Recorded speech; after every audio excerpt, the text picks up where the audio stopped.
আল্লাহর নবী ভিখারির বাচ্চা, কেউ বলতেছে আল্লাহর নবী গরিব।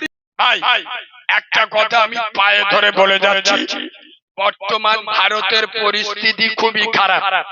যার কাছে যে হাদিস পৌঁছেছে সে হাদিস নিয়ে থাকে। আপনি দেওবন্দি করছেন, তাবলীগ জামাত করছেন, আপনি আপনারটাই করুন। আমি দাদা পীরের মত মেনে চলি, আমি আমারটা করব।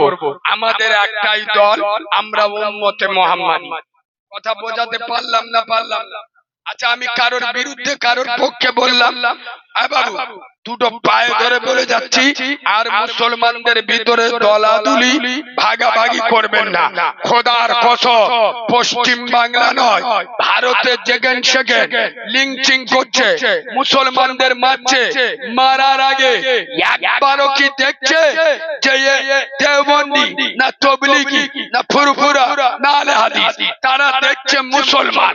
তারা মুসলমান দেখে যদি মারতে পারে, আমরা মুসলমান কেন এক হতে পারি না?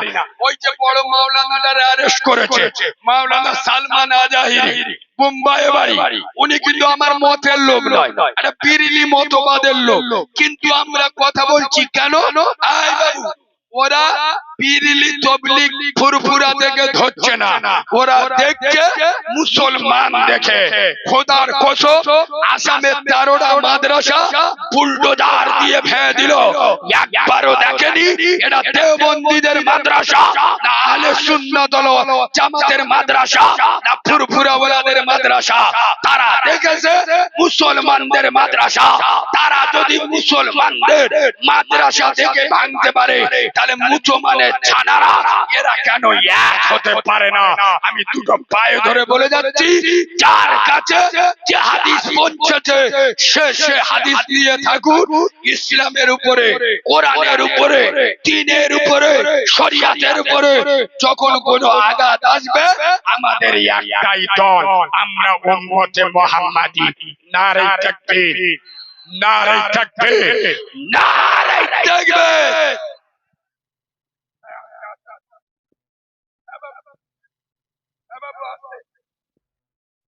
ভাই কেউ উঠবেন না, আমি অনুরোধ করছি। আমি তাহলে কেতাব বন্ধ করতে হবে। আমি কথা দিচ্ছি সবার কাছে যাবে।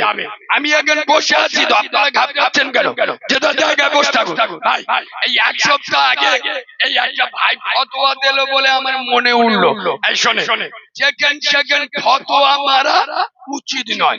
কেন বলুন তো? মৌলবী ফতোয়া মেরে দেশে লক্ষ্মীর ভান্ডার হারাম। কি হারাম? আরে মেয়েদের ওই যে সরকার তারা টাকা দেয় না, ওর কি বলে? হ্যাঁ, একটা মৌলবী ফতোয়া দেশে লক্ষ্মীর ভান্ডার হারাম। গ্রামের মেয়েরা ঝেঁটা নেবে, শালা মৌলবী দিয়ে গেল। মমতা আমাদের 500 টাকা দিচ্ছে, আর মৌলবী ফতোয়া আমার দিয়েছে লক্ষ্মীর ভান্ডার হারাম। এবার ভালো করে শোনো, গ্রামে গন্ডগোল বেঁধে গেছে। এবার দুটো দল হবে না? আরে বাবা, যে যত ভালো হোক আর খারাপ হোক, সবসময় দুটো দল হয় না? হয়ে গেছে। দুটো দল হয়ে গেছে, তার ভিতরে কিছু চেংড়া ছেলে যারা আমার ভালোবাসে, তারা বলতে দেয় এখানে বড় মাওলানা মুফতির দরকার নেই, এখানে কারিমুল্লার মতো যন্ত্রে ঠিক হবে।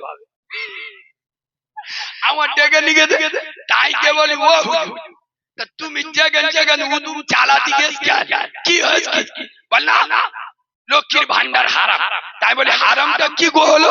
বলে ওই লক্ষ্মীর ভান্ডার লক্ষ্মী। ও আচ্ছা, এই জন্যই হারাম। বলে হ্যাঁ। তাই বলি ও ভাই, তোমার পাশে কোন জায়গায় নারায়ণপুর আছে? নারায়ণতলা, নারায়ণপুর নাম শুনেছেন না শুনেন? আচ্ছা, এখানে কি শুধু হিন্দুরা বাস করে? মোল্লারা বাস করে না? হিন্দু মোল্লা সবাই বাস করে না? তাই মোল্লাদের তো ওখানে থাকা উচিত নয়। বোম মেরে মাল কোটার ঘর বাড়ি পুড়ে তুলে দেওয়া উচিত। আমি কি বলছি? লক্ষ্মীপুর আছে না নেই? চৈতন্যপুর আছে না নেই? রামনগর আছে না নেই? আরে একটা জায়গার নাম, ওখানে হিন্দু মুসলমান সবাই থাকবে। ওখানে আমাদের জায়গায় আমরা মসজিদ করব, হিন্দুদের জায়গায় হিন্দুরা মন্দির করবে। তা চলবে না? মুসলিম দেশ, এটা গণতান্ত্রিক দেশ। আর তুমি যে লক্ষ্মীর ভান্ডারে শুধু লক্ষ্মী নাম আছে বলে যে হারাম বলে দিচ্ছ, আরে লক্ষ্মীর ভান্ডার এটা একটা সরকারি প্রকল্প। আগো এটা কি শুধু মোল্লাগা জন্য? পশ্চিম বাংলা কাউরা মুসি দেওয়ার বাগদি ডোম চাড়া যে পশ্চিম বাংলার বাসী হবে, মহিলা হবে, মমতা বলেছে 500 টাকাটা এবার 1000 টাকা করে যে লক্ষ্মীর ভান্ডার। ইতি হারামটা ঢুকলো কোথায়? ও একটা সরকারি প্রকল্পের নাম। আরে এটা তো ইসলামী রাষ্ট্র নয়, এটা তো ইসলামিক রাষ্ট্র নয়, সরকারি প্রকল্প। ওই জন্য মৌলবীদের ফতোয়া মারার আগে শোনে, সবে বরাত করেছি না করিনি, আবেগ দিয়ে করেছি না করিনি, আমি যাই বলি সত্যি, সবে বরাত নফলি বাজার সব ঠিক আছে, কিন্তু সবে বরাতের প্রতি আমাদের একটা আবেগ আছে না নাই? তবে অতিরিক্ত আবেগ। আবার কিছু কিছু মাল দেখতেছি আসলে ভাইরাল হবে দরকার, স্টেজে উঠে বলে দিল জেনা করার থেকে বড় গুনাহ সবে বরাত করা। নাউজুবিল্লাহ। তুমি মৌলবী, তুমি আলেম, জেনা করার থেকে বলছে রমজানে মুহররমের আপনার বলেন সবে বরাতের রোজা করা নাউজুবিল্লাহর ব্যবসা খানায় যাওয়া সমান সমান। তাকবীরুল্লাহ। আল্লাহর গজব পড়বে ওই সব আলেমদের উপর।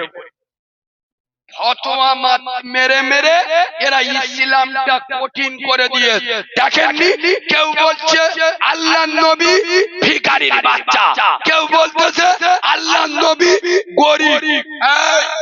ভালো করে শুনুন, কেউ কেউ বলে নবী আমাদের মতো। আচ্ছা বলুন, আমার বাপ আমার মতো? আমার বাপ আমার মতো? বাপের মুখে তাকালে কবুল হজের সওয়াব পাওয়া যায়, আর আমার মুখটা আয়না দেখে যাবে, ঠিক করে। এ তো আজরাইলের খালাতো ভাই গো। এ বাবু, বাপের মুখের দিক তাকালে কথা বলে না কবুল হজে?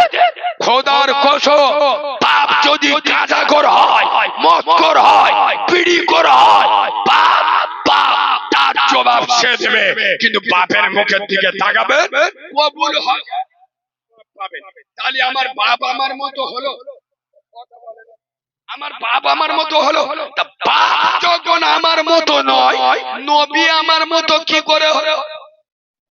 বললাম না বললাম না? হ্যাঁ হ্যাঁ, এটা বলো। কুল আনা বাশারুম মিসলুকুম। ঠিক ঠিক, নবী মানুষ, তবে আমাদের মতো মানুষ। পশ্চিম বাংলার মুখ্যমন্ত্রী কে? মমতা ব্যানার্জি। উনি মানুষ না অন্য কিছু? কথা বলে না মানুষ। আমি কারিমুল্লাহ, আমিও মানুষ। কাল সকালবেলা আমার যদি বলে তুই পশ্চিম বাংলার মুখ্যমন্ত্রী হয়ে, শালাই কিছু বুঝতে পারবো? কথা বলে না। আরে আমি বোঝাতে পারছি না। সুতরাং নবী মানুষ, তবে আমাদের মতো মানুষ তাই। নবী গরিব বলো না, খোদার কসম। আরে আমার নবী যদি চাইতো গোটা দুনিয়াটা আল্লাহ তার কদমের তলায় রেখে দিত। যে নবী মক্কা মদিনায় আসার কারণে যে মরুভূমিতে বালি ছাড়া কিচ্ছু ছিল না, সেই বালির ভিতরে আল্লাহ সোনা, মণি, মুক্ত, পেট্রোল, ডিজেল, কয়লা যে নবীর ওসিলায় হলো, খোদার কসম সেই নবী যদি বলতো গোটা দুনিয়া আল্লাহ তার পার নিচেই রেখে দিত। শুধুমাত্র আল্লাহর নবী তোমার আমার মায়ায়, তোমার আমার চিন্তায়, তোমার আমার জন্য রাসূল আরাম চাইনি। সারাটা জীবন আল্লাহ আমার উম্মতের কি হবে, আমি নবীর মেম্বারে বসে বলছি রাসূলুল্লাহ পৃথিবী ছেড়ে চলে যাবে। আজরাইল বুকে হাত দিয়েছে, নবী বলছে আজরাইল তুমি কি ওই পাটটা আমার বুকের উপর চাপিয়ে দিলে? বলছে ইয়া রাসূলুল্লাহ, আল্লাহর নামে শপথ করে বলছি, দুনিয়ায় যত মানুষের জান কবজ করেছি সব থেকে আরামের সাথে আপনার জানটা নেওয়া হচ্ছে। খোদার কসম, এই মোকাররমপুরের মুসলমানের বাচ্চারা কান খুলে শুনে নাও, আব্দুল্লাহর বেটা নূরে মোহাম্মদ সেদিন বলেছিল আজরাইল, আমি আব্দুল্লাহর বেটা, আমি নূরে মোহাম্মদ, আমি আমেনার লাল, আমি আল্লাহর বন্ধু, লা ইলাহা ইল্লাল্লাহ মুহাম্মাদুর রাসূলুল্লাহ। আল্লাহর সাথে যার নামটা জোড়া, আমার মৃত্যুর চাকান্দানির কষ্ট যদি এত হয়, আমার মোকাররমপুরের মুসলমানের বাচ্চারা এরা চুরি করবে, ডাকাতি করবে, অন্যায় করবে, খুন করবে, ধর্ষণ করবে, ভাইয়ের হক মেরে খাবে, বোনের হক মেরে খাবে, বন্ধন লোন গ্রুপ লোন করবে, এর হাজার গুনাহ করবে। ওরে আজরাইল শুনে রে, ছেলে যত অন্যায় করুক মায়ের কাছে ছেলে, ওরা হাজার গুনাহ করুক রে, ওরা তো আমি রাসূলুল্লাহ, আমার উম্মতে মুহাম্মাদি। ও আজরাইল, আমার সমস্ত উম্মতে মুহাম্মাদিদের মৃত্যুর চাকান্দানির কষ্টটা আমি আব্দুল্লাহর বেটা নূরে মুহাম্মদ, আমেনার লাল, রাসূলে খোদা, মুস্তাফা জানে রহমত, রব্বে মাহবুব আমার উপর থেকে নিয়ে নাও। একবার সুবহানাল্লাহ বলবেন না? যে নবী মৃত্যুর প্ল্যাটফর্মে দাঁড়িয়ে উম্মতকে ভুলে নাই, যে নবী আজ মদিনায় শুয়ে ইয়া রাব্বি হাবলি উম্মতি, আর আজ উম্মত বলবো তুমি যত গাবদানোর দেখতে দাও, কাল সকাল হলে আমার বউ লোনের টাকা দিতে যাবে। ঠিক বলেছি না ভুল বলেছি? এরা কিসের মুসলমান? মুসলমান না মুসলমান। এ বাবু, সবে বরাত করে ভোরবেলা সব বরাতের রোজা করবে, জিবরাইল বলে আল্লাহ মালটা দেখে আছে কি দে ভাত খাচ্ছে। জিবরাইলে যে দেখতে যে বন্ধন লোনের টাকায় গোশ খেয়ে না, সে জিবরিল আর ঘরে ঢুকতে পারে, টুতে গাছ বার হচ্ছে, জিবরিল ফিরে চলে গেলে। এ কথা বললি আমার আর দাউদ হয়? হয়তো কাদা গায়ে নুনি ছিটে দিয়েছে। সোনার বাবাজি, আমার পরে বাংলার বিখ্যাত বক্তা আছেন, খুব বড় মাপের বক্তা। কেউ ওরাই ভাই এতক্ষণ বসেছিলেন, কানাই কানাই লোক সেই রকম বসে থাকবে। পরের বক্তা উঠলে যখন লোক চলে যায়, স্বাভাবিক যে যত বড় বক্তা হোক পরের বক্তার অসুবিধা আমরা অনেকবার ফেস করেছি। সোনার বাবাজি, কেউ ওটা উঠি করবেন না, বেশি রাত পর্যন্ত জলসা হবে না।